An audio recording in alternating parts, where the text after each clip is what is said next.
Good afternoon, Guyana, and thank you once again for joining us for the 4 o'clock edition of Government in Transition. My name is Hugh Todd, and today we have uh, Bishop Juan Edghill, who is a former Minister of Government, former MP, and a national candidate for the People's Progressive Party Civic. Alongside him is Mr. Sanjeev Datadin, attorney at law and national candidate, People's Progressive Party Civic.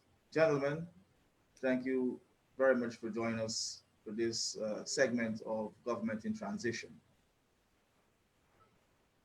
Well, good afternoon, you and Sanjeev. It's always a pleasure to share a program with you. Good afternoon to all your viewers. Good afternoon to all your viewers and listeners. Good afternoon to you as well. And Bishop, it's always my pleasure. Gentlemen, I want us to begin with an analysis of Lowenfield, the character, the man uh, that the spotlight has been on for the past several weeks. He has emerged as, some would call it, as a person who is actually stymieing the process um, that is affecting the declaration.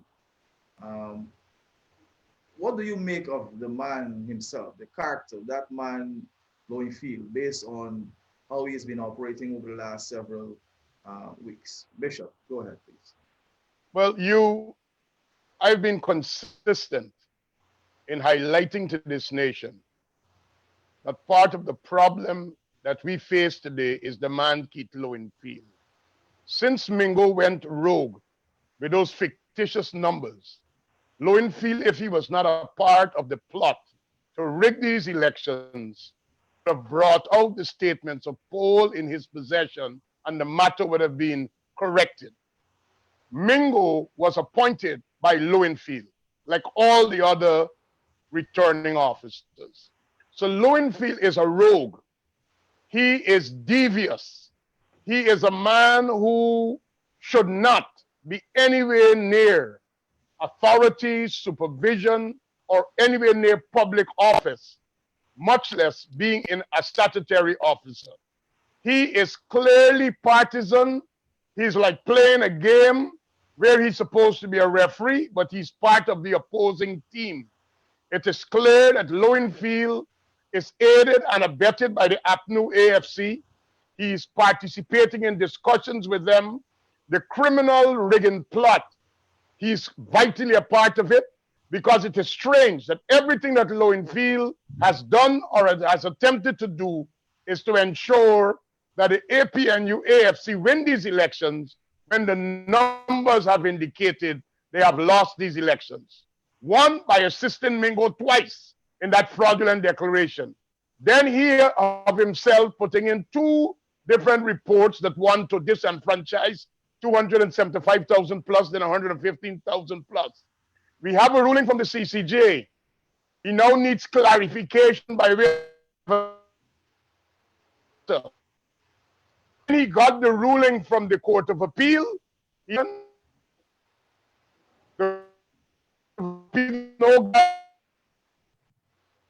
was over to present a report to show that the APNU AFC won, which was part of the rigging plot. So Lowenfield is a character that I believe his actions voluntarily terminated his services as chief elections officer of GCOM. That is my view. He has voluntarily terminated his services. He has said to the nation, I'm no longer fit to be in this office. I no longer want to be in this office. I'm no longer eligible to be in this office. I've broken my oath that I've taken to perform my duties in a particular way, and I don't care anything else. This man is holding this country ransom, and I believe that the Madam Chairman and the commissioners must deal with him condemningly. I believe that now is the time for that. He's a rogue. Sanjeev, your assessment of his character and his behavior. There could be nothing else other than he is unfit to hold public office. He has demonstrated the kind of absence of shame and the deficit in character that we should never, ever be forced to endure as a nation. How could you produce report after report. And then those numbers are different. You have no shame of how stupid you look by doing that. And then you come and you produce a letter where you are trying to demonstrate that you're clever, as if you were a child. What is the purpose?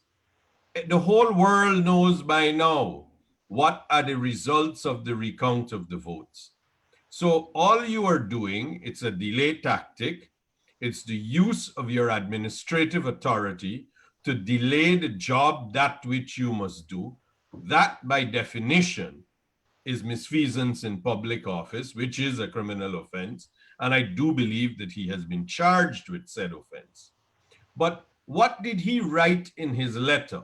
You see, that's what happens the entire process. Childish attempts are being made to be clever. No one cares just how many words you want to play with. You have to do a job. Now, he doesn't understand, he says, whether the request is pursuant by the chairwoman is pursuant to section 18, which for the record Sanjeev, states. I want us to delve into the letter itself, the content of the letter that was written by the chair. So I don't want to go into that yet. Just to introduce his character to the people. Well, this is what it is. When you have no shame, when you are unconcerned about what you took an oath to do, then what you will do will have no consistency or logic to it because you're unconcerned. And I know that the die-hard supporters of the coalition are going to say that he's doing a good thing. But they must remember at all times, when the rule of law is eroded in a country, it is not directional in its effect. It is universal in its effect. So when you condone a public officer who is a coward and does not want to face the responsibilities for which the taxpayers pay him for, and you condone that, all you do is you encourage that officer to continue to operate in said light. All that will do is will put him in conflict with the ability to complete his job. And as Bishop says, he's voluntarily resigning because that's what he's doing. He is putting himself in a position where dismissal will be the only course available if he wouldn't do the job. If you look at the letter is written by a child for which quite possibly English is a foreign language, because clearly it is written by a confused, circuitous route to appear to be as if it were pointing out deficiencies in the request. There were no deficiencies in the request. Okay, thanks for that, Sanjeev and Bishop. Let us go to the contents of the letter that was written by the JCOM chair to Lowenfield, instructing him to use the tabulation from the recount process to deliver to the commission, which should have been at 2 p.m. today. Sanjeev, beginning with you as an attorney at law, how would you assess the letter that was written by the GCOM chair to the CEO and his response to that? Well, Mr. Lowenfield has two problems with his response. The first response he has is his response is contemptuous of what the Caribbean Court of Justice made in its orders. The Caribbean Court of Justice was very clear.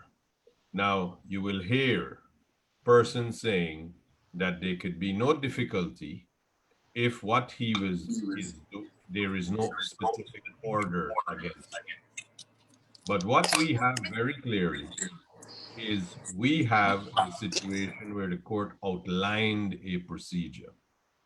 If you are adopting an approach which is designed to frustrate the objects of an order of court, then you have a problem. And letter clearly says so. He said, firstly, the thing he says is he's considered and interpreted what the ruling is. He's not qualified to do that. But be that as it may, if he wants to do that. Then he says that he can't carry out all of the functions in Order 60.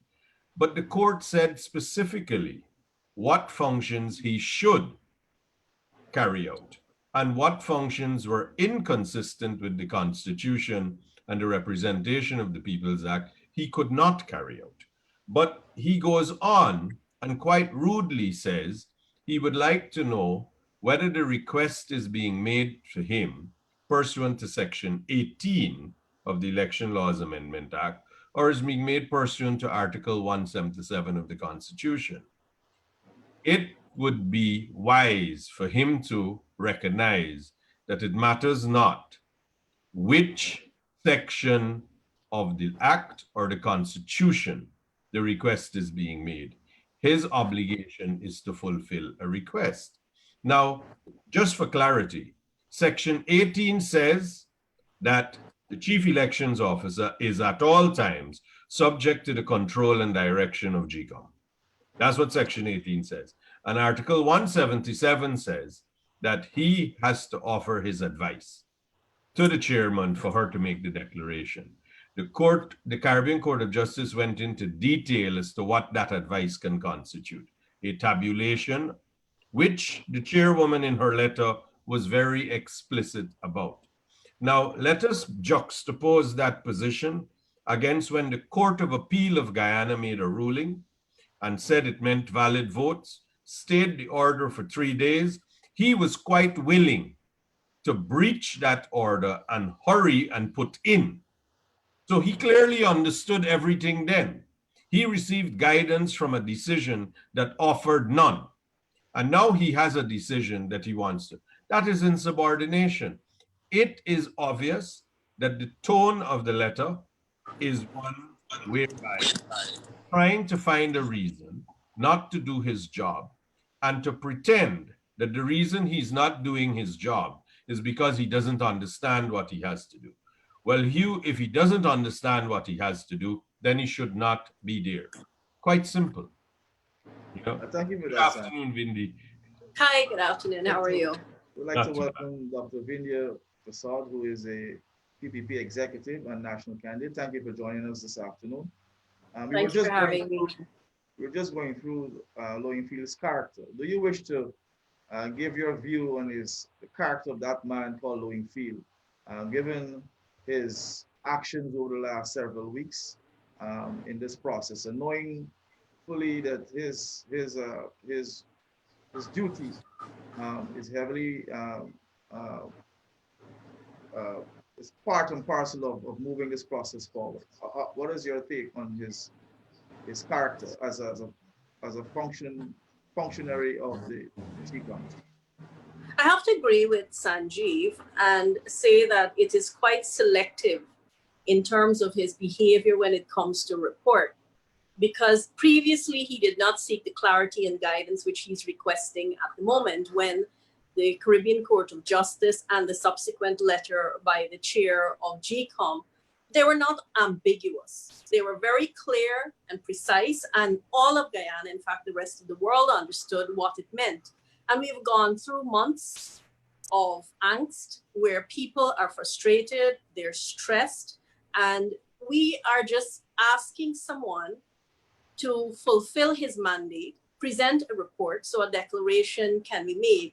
And in fact, I feel as if he is continuing in a dogged approach to subvert democracy, and in such a manner as to prevent the legalities from taking place. So I think it does not do him any good in terms of his character, the manner in which he's behaving. We have seen a plethora of persons who are saying quite clearly, bring this process to an end, bring it to a conclusion that is legal, that stands in alignment with the Constitution. The recent call by the Secretary General of the United Nations follows a long list of personalities, both locally and internationally, they, having recognized the validity of the recount, the wishes of the population, and the wishes of the population should be of paramount importance. That is the purpose of an elections. And when he seeks to subvert the will of the people, then he cannot be someone who possesses the kind of character that we want to hold that office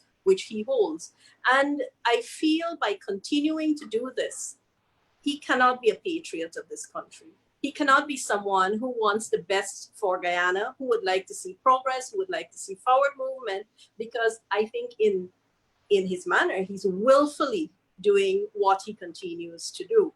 And I hope that something allows him to fulfill his mandate in the best way possible. And that would be the chair maybe taking the kind of decision that she needs to take. Maybe that's me speaking very forcefully, but I think something needs to happen to bring this process to an end, because we cannot as a country continue to temper our patience. And I must congratulate the entire country for their patience, for their forbearance, because amidst what we're going through in terms of COVID-19, amidst the economic hardships, people are sitting very much compelled by the unfolding of events that would have commenced post-voting on the 2nd of March. No, 4 months, that's not a short time. That's a quarter of a year.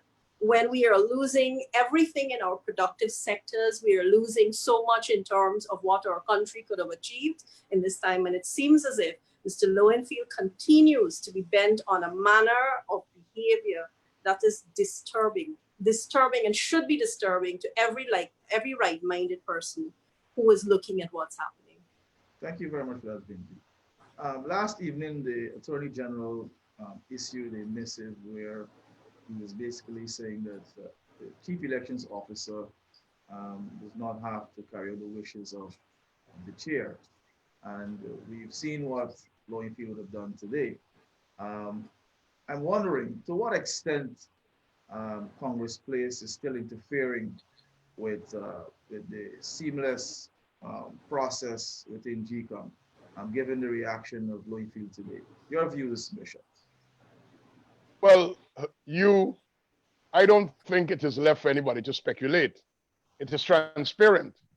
The Attorney General does not represent GCOM, neither is he the lawyer for GCOM.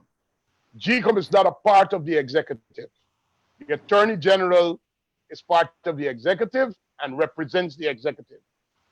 And here you have the Attorney General giving advice to an officer of a constitutional body to deliberately disobey the instructions of that constitutional body because it facilitates the party to get a victory from which he's from. So it is clear. Now listen, Lowenfield is not an idiot, even though he's behaving like one.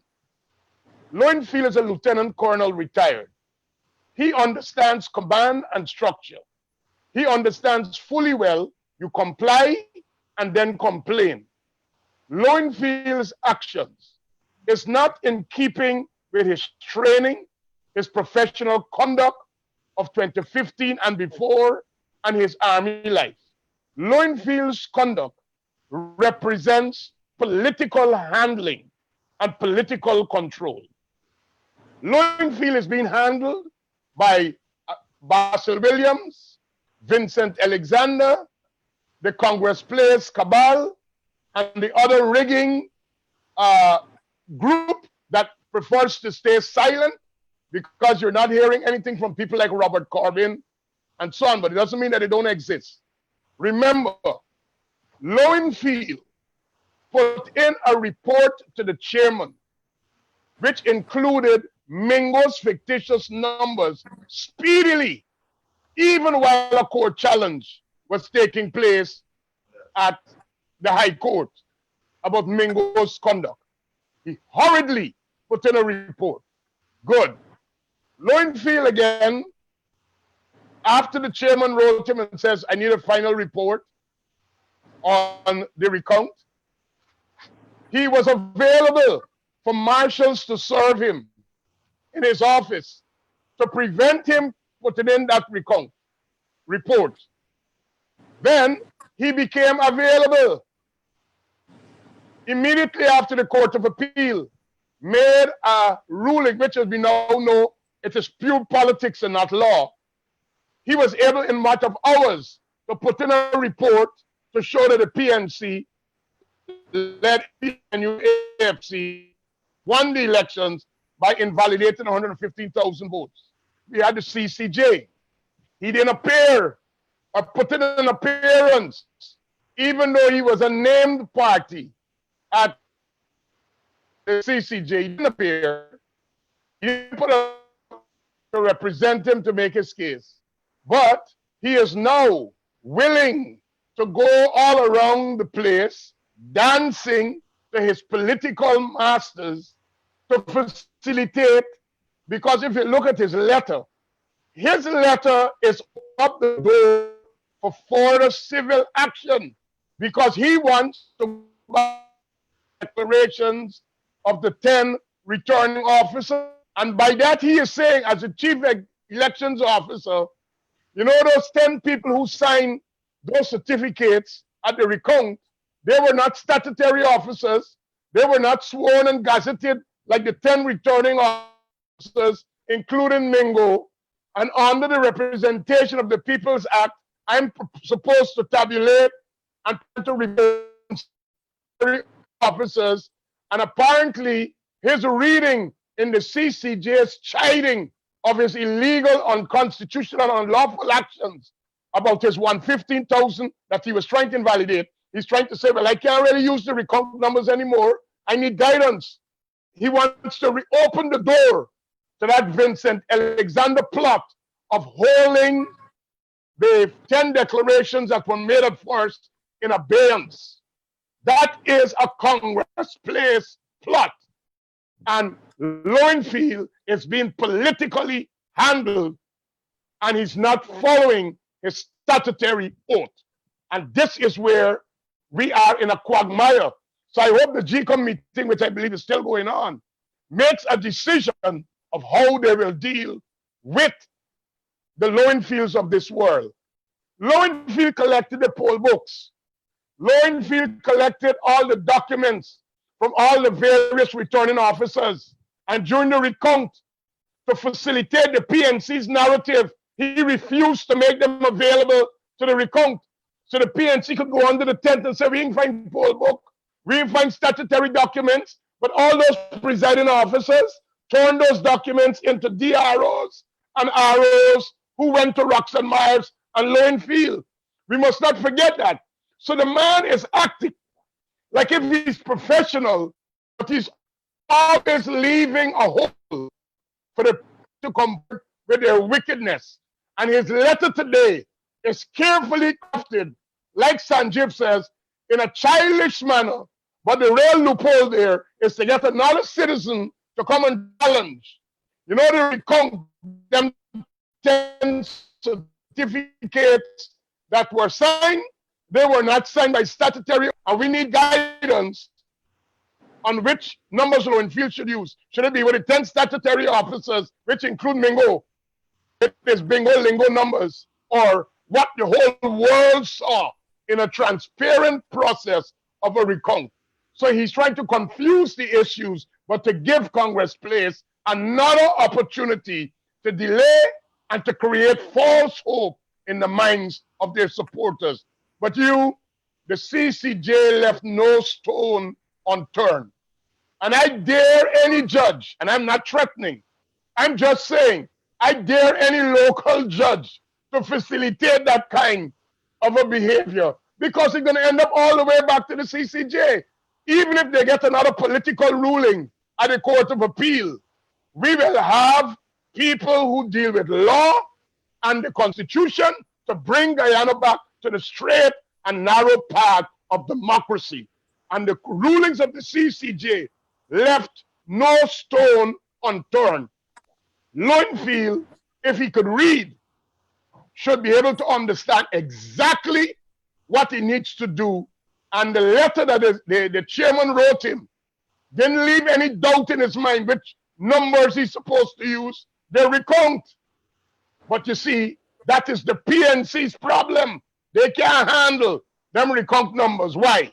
It confirms that the PPPC won the election on March 2nd. Secondly, it confirms that Mingo was trying to declare numbers to put them in office. Number three, it also proves that the narrative that they were creating, that they won these elections, has no substance in fact. And number four, it is clear that they have infiltrated the elections machinery and they have people who are working on their behalf, and that must be able to come to an end. The political handling of people in GCOB is clear. It's a transparent operation where the world is seeing. They're dancing to the music of Congress Place. And David Granger cannot claim innocence in this anymore. He is a part of the plot, spearheading it, and the chief beneficiary from such wickedness. And the last thing I want to say on this, that shows how much they got to hide. This desperation, it's only a matter of time the Guyanese people would really understand what these people did for the 5 years that they were there. That's why they're fighting so hard not to come out. They got a whole lot to hide, but it will be exposed. Thank you for that. Sanjeev, your thoughts on the extent of the collusion between the office of the CEO, GCOM, and Congress Place, based on all of what you've seen recently. And then I'll go to you, Vindhya. There are a couple things that are very troubling. That if you look at it from a little bit of ways off, you recognize what it is. Now, Mingo was tasked with doing something. He had to use those numbers. When he was using those numbers in Ashman's building, he was using a spreadsheet. It may be something, it may be not. But when he was using a spreadsheet, the APNU representatives in the room also had a spreadsheet when everybody else had statement of polls. It's quite an odd thing. But then you have to take it to the steps where it was. It was clear that there was a deliberate effort in that Hatfield Street office to stop the counting that was going on with the SOPs being displayed. And Mingo feigned illness, or he may have been ill, whatever it was, everything was used to delay so that whatever was planned could be executed. Then Mingo came and he did this false, fraudulent declaration, which everyone knew. The court stopped it. The court said, you didn't obey the law. You need to go back. While he went back, it was clear that there were operatives from APNU there. There was Valda Lawrence. There was Mr. Williams was there some of the time. Various persons were coming. But Ms. Valda Lawrence was there for quite a while all of this was going on. She signed the first declaration to authenticate it. Then the second declaration came, signed again by another APNU candidate. And those numbers were different from the first numbers to begin with. And they were done in a manner that was identical. There was no display of the statement of polls in the process. We then went to a recount. We were shown very clearly that what was being done by Mingo was fraudulent. But bear in mind, while the court case was going on to stop Mingo's fraudulent declaration from taking effect, Lowenfield quickly steps into the breach and produces his report. So all that was really required is GCOM needed to say, this is the declaration. Now, there would have been, from what I understand, enormous pressure on that position taking place. But it is the chairwoman who did not buckle to that pressure. Now, what happened was a recount. When the recount happened, there were enormous issues of the identical nature going on. That we should discard people's votes, that we had this list of all these dead and migrant voters. They wanted all of those things. And then what surfaced was we should do it over. Now, you know when they want a do-over. It's like a child. You had a chance, you didn't succeed, you lost the game, you want a do-over. So it's essentially double or nothing. That's what adults would do. But that's a game that they want. But the rhetoric is strong from Congress Place that what we should do is we should do it over. We didn't get the results, so two best in three, perhaps, or three best in five when that happens. But they don't want a declaration. They want to remain in power when that is done. But then you look at what transpired following that. Following the part where Mingo was removed out of the process, because there was no way he could have continued. Lowenfield was quick to take the recount, take the numbers, throw away 115,000 of my countrymen's vote. And APNU said nothing. Not a word. They said he made a declaration and we should go on with it. Not a word was said about 115,000 of their countrymen. So they must have known it was happening.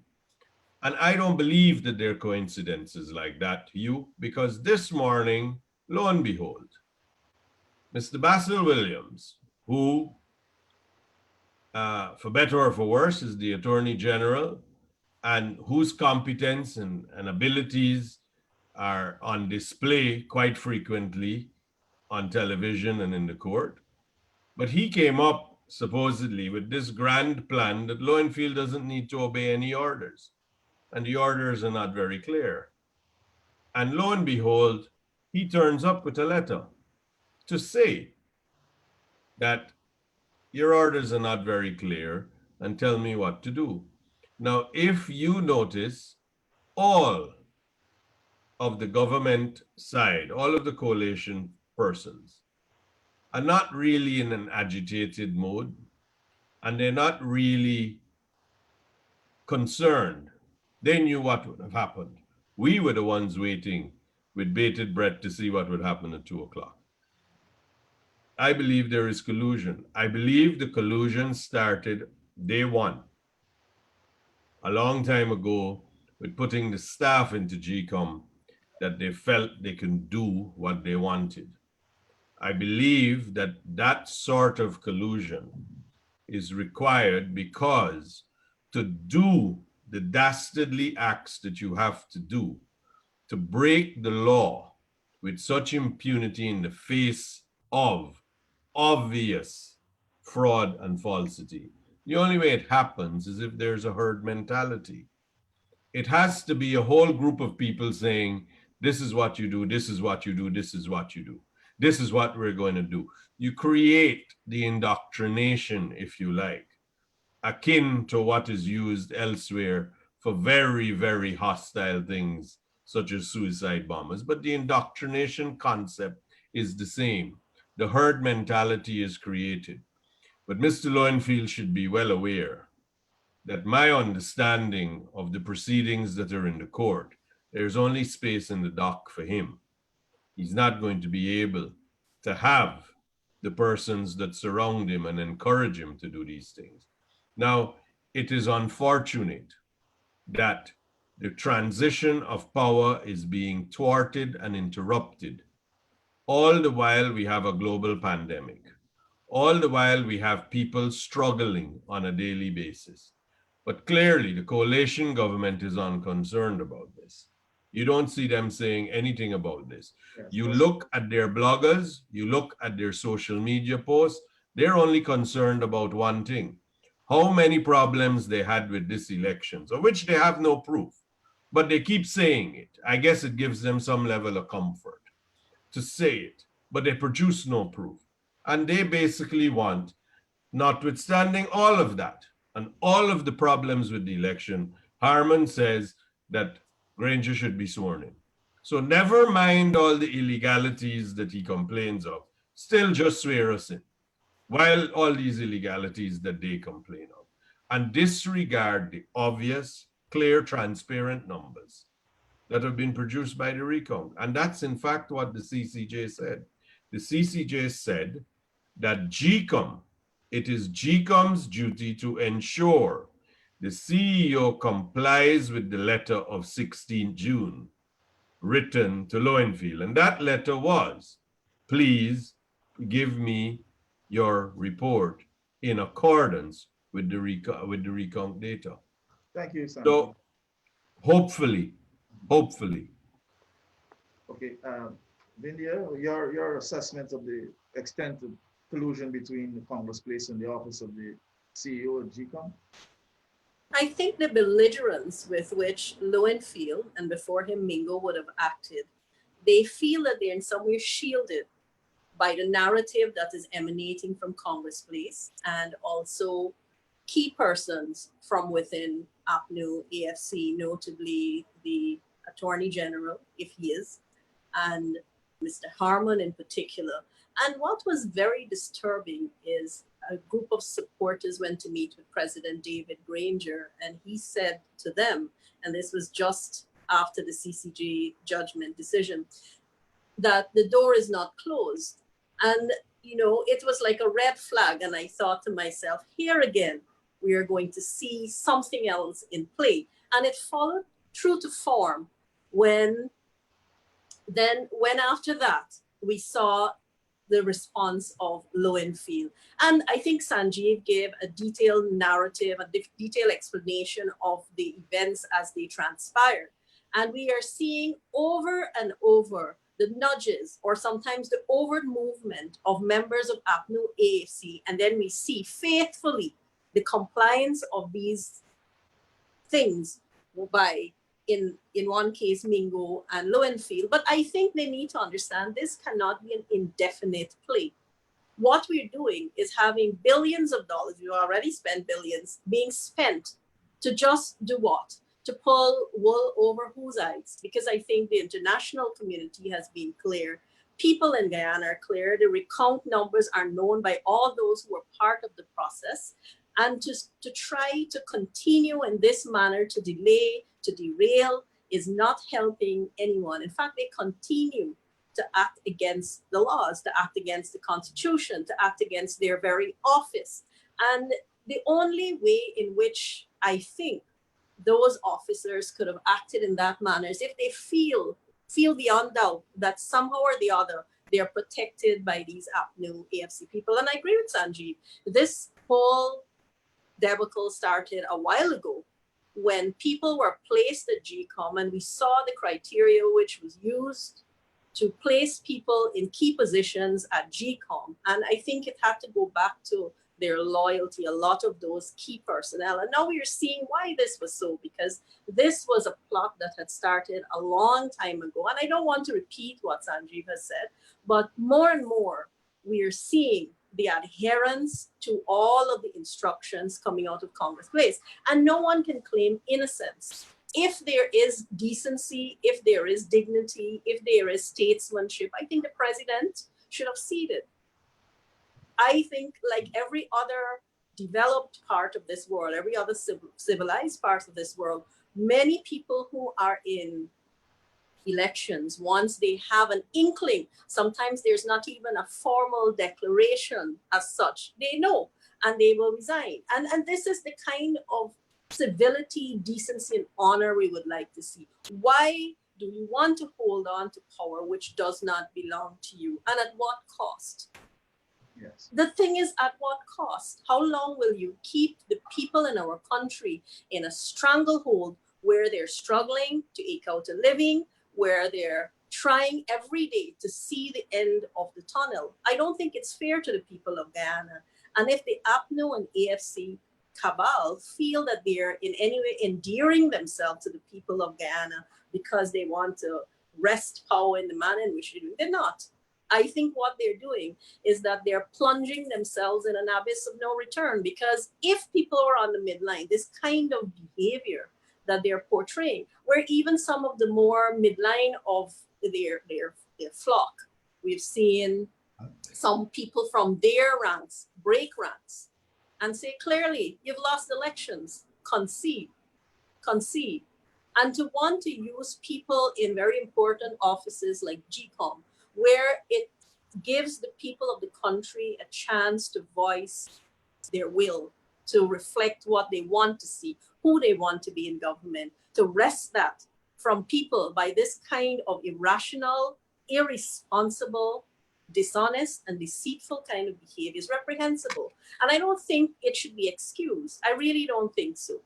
And I think for Mr. Basil Williams to continue to peddle the kind of, I would say, overt incitement of Lowenfield to act in defiance of a decision, and also to act in defiance of the chair, is ridiculous.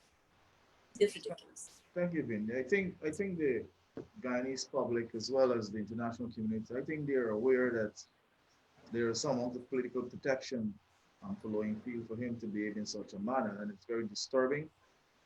It's unfortunate, but that is the reality, and we have to push forward to ensure that democracy prevails. Gentlemen, lady, we have time for one more round of discussion. I want to look ahead. The meeting was convened at 2 p.m. We know what happened. Lowenfield is asking for some further guidance, and we're not aware of what stage is at the moment. But I am almost certain that all of Guyana was expecting a declaration today. We know that all of the commissioners were present along with the chair and Lowenfield himself. If Lowenfield persists with his non-compliance, how do we move forward? Are we going to, is Guyana patient enough to wait until Lowenfield redeems himself, until he sees the light, the truth, and the way, and to bring himself around to accept that he has to do his job, a job that he's being paid for by the people, taxpayers of this country? Moving forward, how do we move forward? Because clearly we're in some kind of a fix here. One man holding up an entire country. Vindhya, I'll begin with you and I'll end with Bishop. Well, I think he's holding the country to ransom. And long after this, we need to look at the Constitution and what is allowed by such officers. We also need to look at, I know I'm not addressing right now, but going forward, we need to look at what is the criteria that is going to be used to put people in such key positions and how much they're allowed to impede a process or to allow it to go forward. Because I think when you repose that much power in one person that can shortchange an entire population and hold the country to where it is at the moment in a desperate bid for the retaining of power by the APNU AFC, it is very, very concerning, because it means then that you keep putting the population at this kind of ransom every time an elections will come around. But I think this is an impasse. I know the meeting was ongoing. I do believe it has concluded. What came out of the meeting, we are not privy to because we are here. But I believe the discussion should be forthcoming on the way in terms of what happens with the report. Will the chair proceed with the other commissioners to impose anything on him so he has to produce the report, which has not already been, imposed on him already? Will there be some movement to the courts again? Will there be some way in which the report can be discarded, seeing that we already know the count? So there are many ways in which we can go. And I think that comes down essentially, one, to the guidance given to the commissioners, to the legal fraternity coming up with some recourse into what we should do. But I think to continue along this way, we will have this sort of dance where 1 minute you are about to have a declaration and another minute it blows up in the air because one man feels that he could, under guidance, under propelling from the political forces out of Congress place, continue to hold us to this moment where we're not sure what we're going to do. That's just out and out ridiculous. So I believe that there are perhaps many options, legal and otherwise, and it remains to be seen what the commissioners conferred and came up with along with the chair. Will she, again, I keep saying, will she have authority? Will she act in an authoritative, decisive manner and insist that he must produce the report, because as we keep reiterating in this program and on many different platforms, all the time it is being referred to as a report dealing with the recount.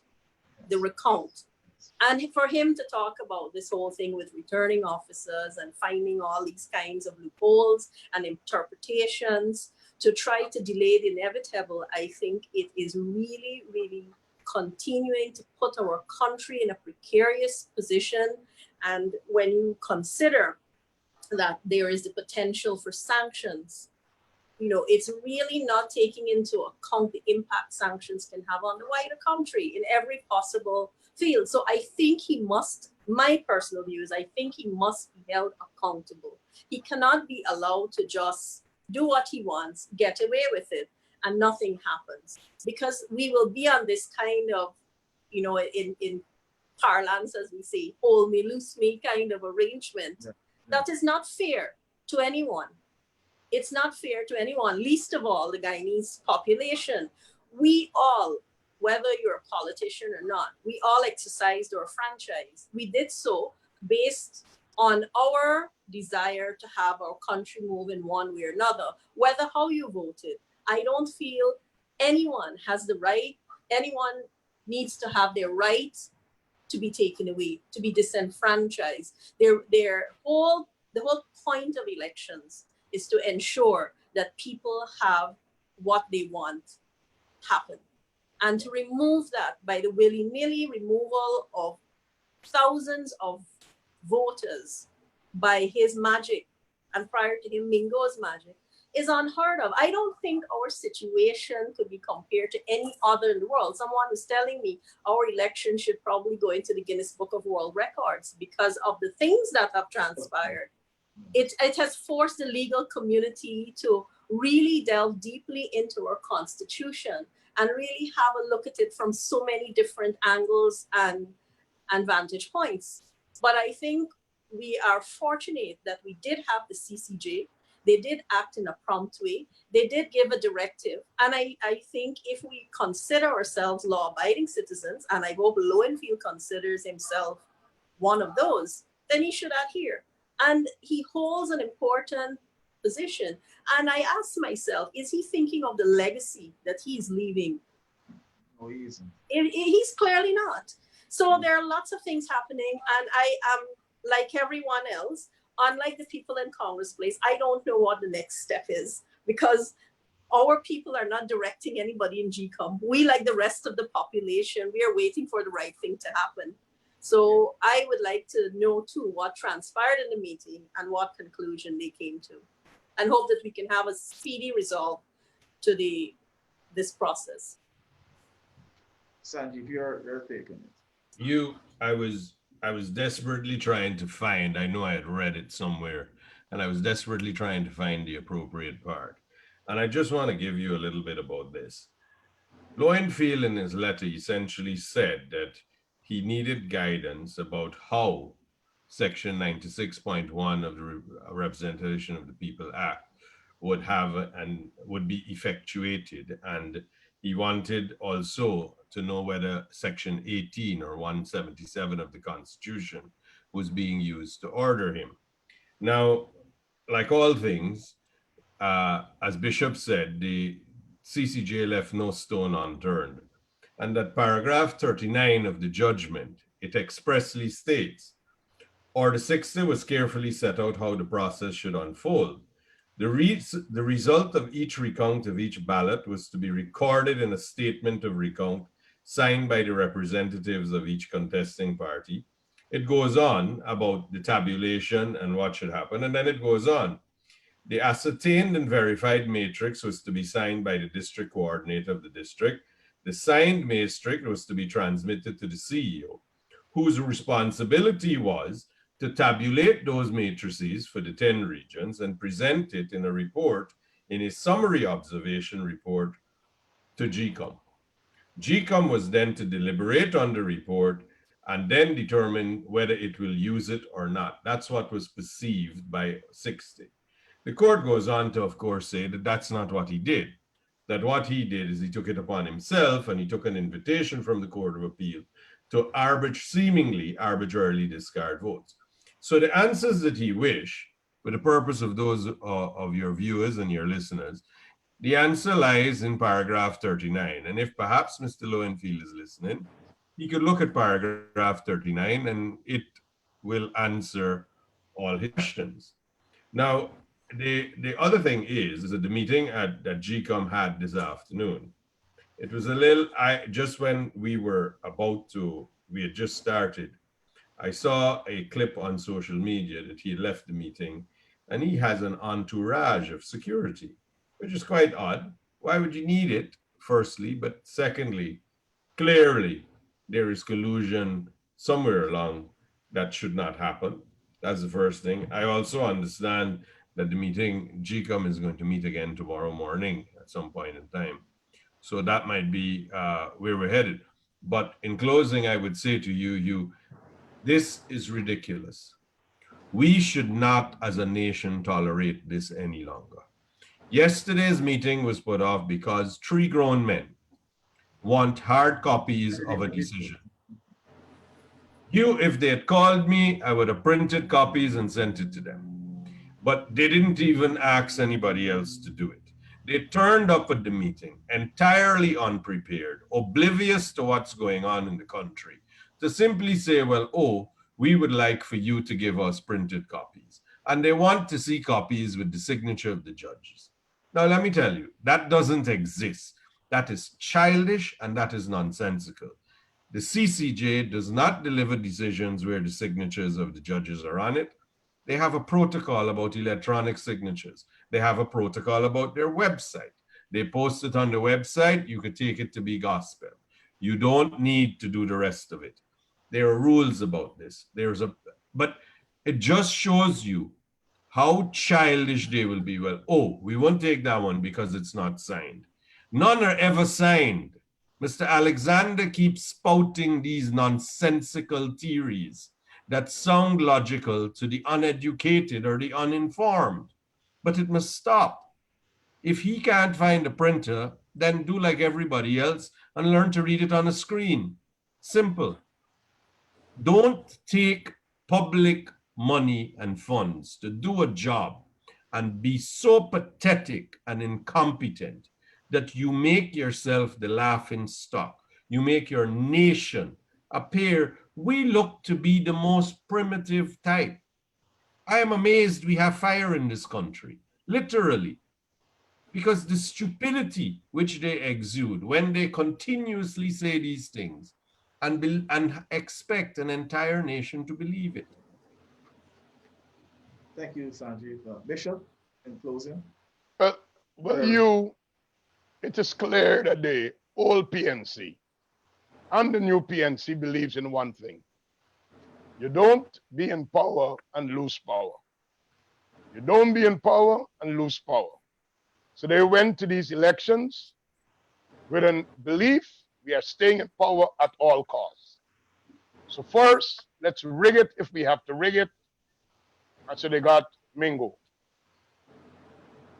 They were practically pushed into the recount because of the international pressure, the local pressure, the activism of the PPPC. They went to the recount, let's destroy the recount. So let's get this thing annulled.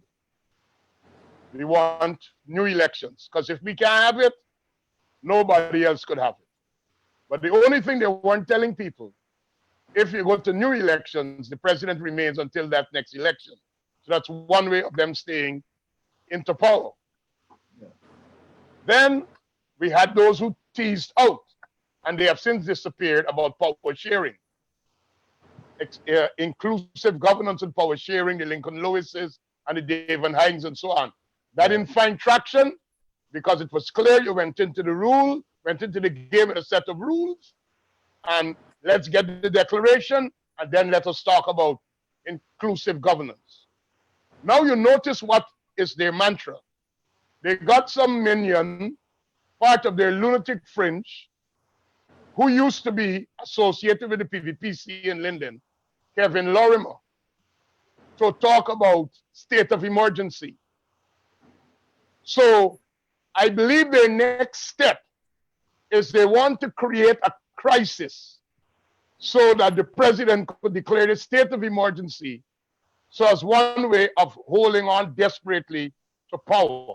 So when you talk about the way forward, we in the PPPC and all the democratic forces from the small parties, the NGOs, the various groups that I've spoken out, need to make it very, very clear to President Granger and his rigging cabal, your state of emergency plan will not come to pass because we will not tolerate it.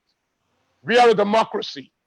We are on a path towards a declaration of a lawfully, constitutionally, democratically elected government, and we will not allow your lust for power to stop that process. So those voices need to become very, very loud.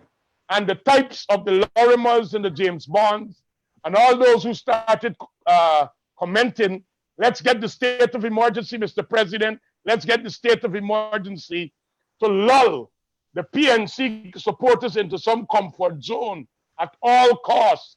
They will stay into power. Well, we got to serve notice on them. We will not allow this to happen. This vulgarity, this lawlessness, this infantile politics, this stupidity that is taking place, or you might want to call it downright nonsense, lacking in sense or in reason, that they're being able to coerce people who are supposed to be intelligent enough and know better to support and participate in, must be condemned with the strongest terms that are available for such condemnation. And may I use this program this afternoon, you, as we close, Yes. to let all those small-minded, evil-intended, diabolical plotters who believe that in their head they're going to remain in power for life, because when you are in power, you don't lose power. The writing is on the wall.